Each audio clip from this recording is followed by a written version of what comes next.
The first segment we're going to talk about here is things to avoid completely in your life. So this is going to be part 1 of 3. We're going to talk about things to avoid completely, things to reduce in your life, and things to increase in your life. And each one, I'm going to go through them, and then I'm hoping that the chat can give some ideas as well.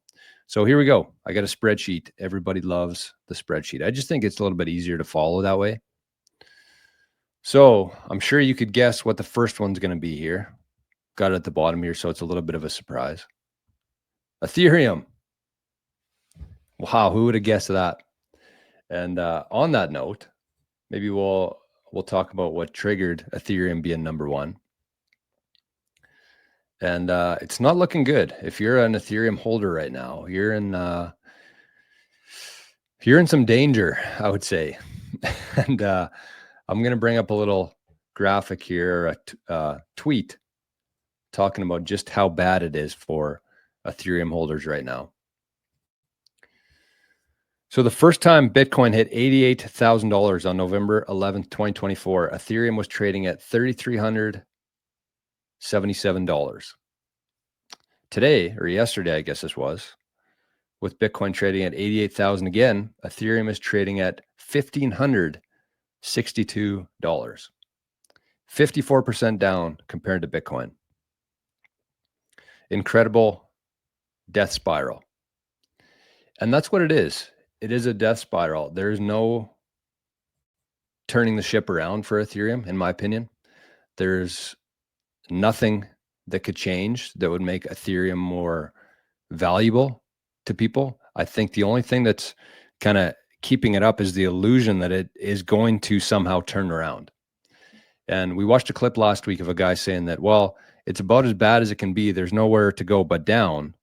And the guy's like, there absolutely is, because there's nothing there. There's no utility anymore. The roadmap's changed 10 times. It's extremely centralized. There's no use for Ethereum. And as more and more people figure that out, I think the problem is that Ethereum holders don't know what they're holding, for one, but they're waiting for it to get back to the same fiat price as when they bought it. They're trying to break even with it. But the fiat price is not something that you need to pay attention to here. It's the price against Bitcoin that you need to be concerned about, which has, if you look at the Ethereum chart against Bitcoin, I was going to show it, but I feel like everybody's seen it ad nauseum, but it's extremely telling. And I think the main takeaway there is that it's never going to turn around. So today, avoid Ethereum, swap it into Bitcoin, and just forget you ever owned it. Number 2, XRP. Same idea. There's no use case for it. Zero. Centralized. There's a bunch of blocks and transactions missing. Everybody's just holding it for the price to go up. That's not a reason to hold something. The volume on XRP is laughable. Like, nobody is using this asset.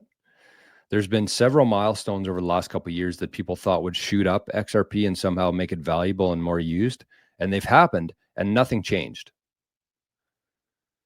So Ethereum and XRP to me are very similar in the sense that most people who hold them don't know what they're holding, and they're just waiting for it to go up in fiat terms. That's not a good reason to hold an asset, strictly, right?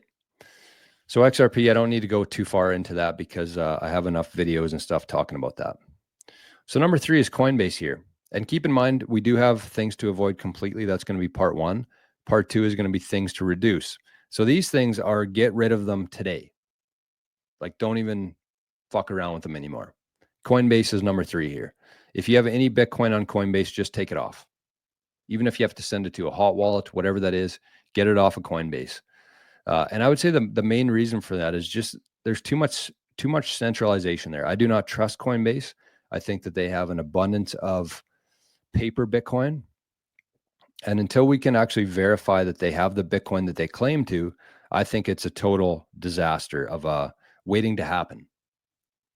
Plus, with Coinbase, they limit their withdrawals.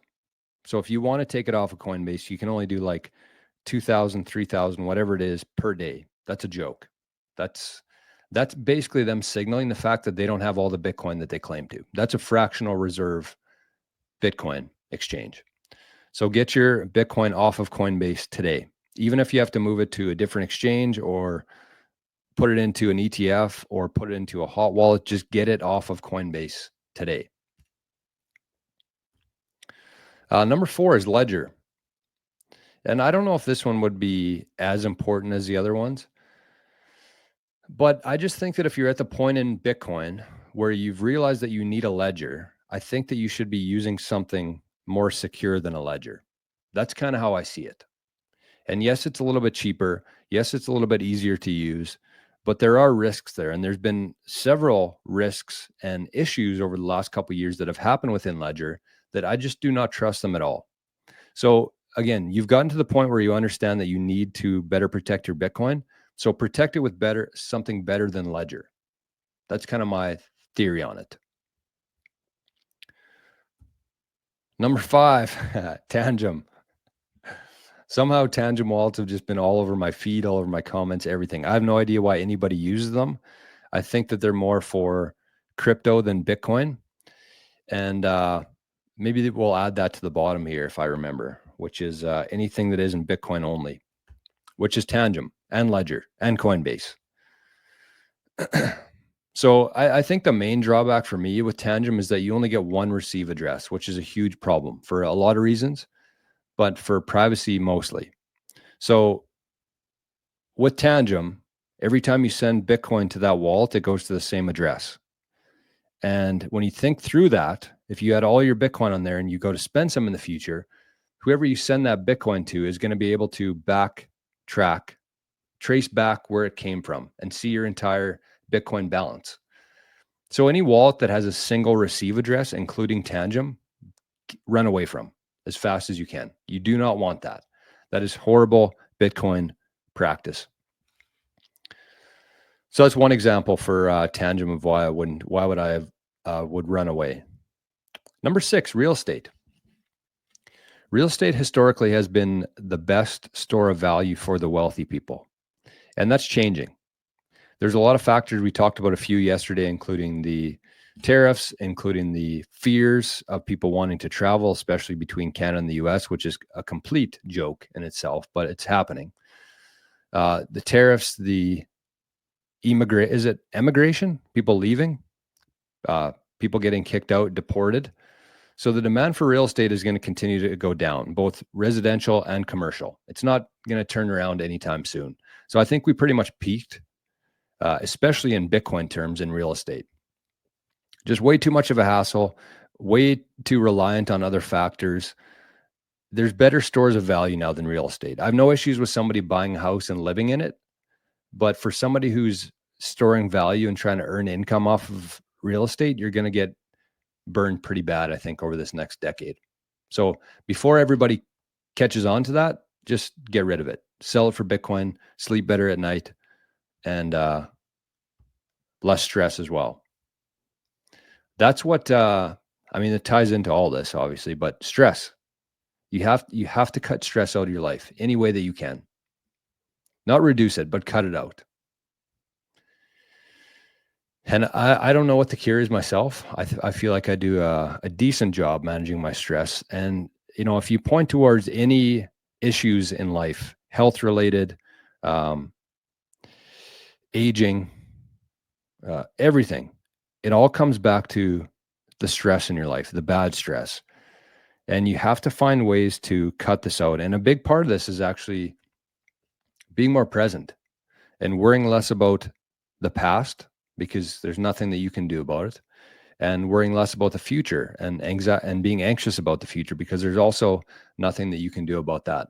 You just have to control what you can control. And I think that if you need help with that, I would suggest picking up a Stoicism book. Read it, immerse yourself in Stoicism. I think that that's been the trick for me to reduce my stress. You never get too high, you never get too low, and you just focus on what you can control. And when you're focused on that, life improves from my experience anyways. So avoid stress at all costs. The next one here is negative people. I just think that there's too many people who spend way too much time with negative people because they're family or their friends or they used to get along and they try to force it. And every time you hang out with these people, you feel worse. I would just say cut it off. Like, don't slowly wean them off. Just do it. You don't have to make an announcement. You don't have to text them or anything. Just stop, because it doesn't do you any good.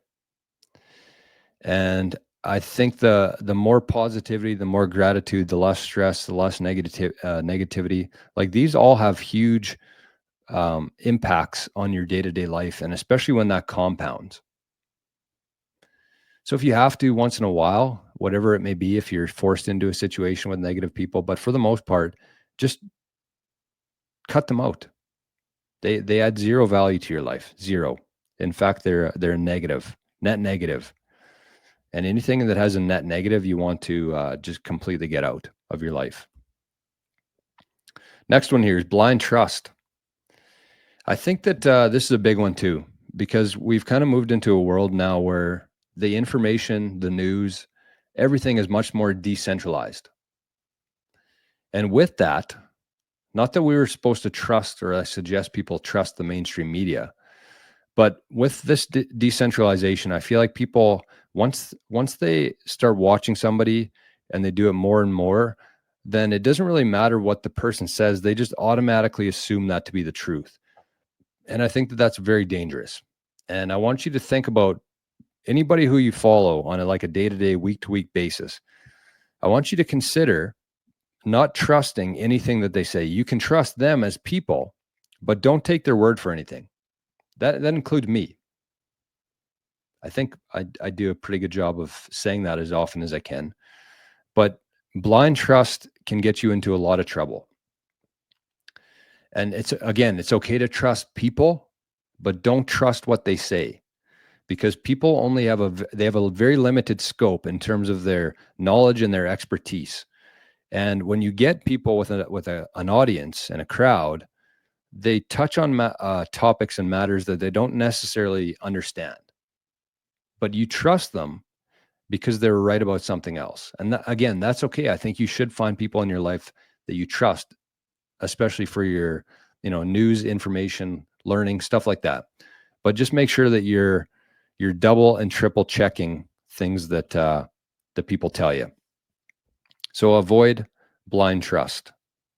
And the last one here that I wanted to add was things to avoid would be anything that isn't Bitcoin only, as we talked about. So that's part one. We're going to take a short break here, and we're going to get back to part two, which is going to be things to reduce.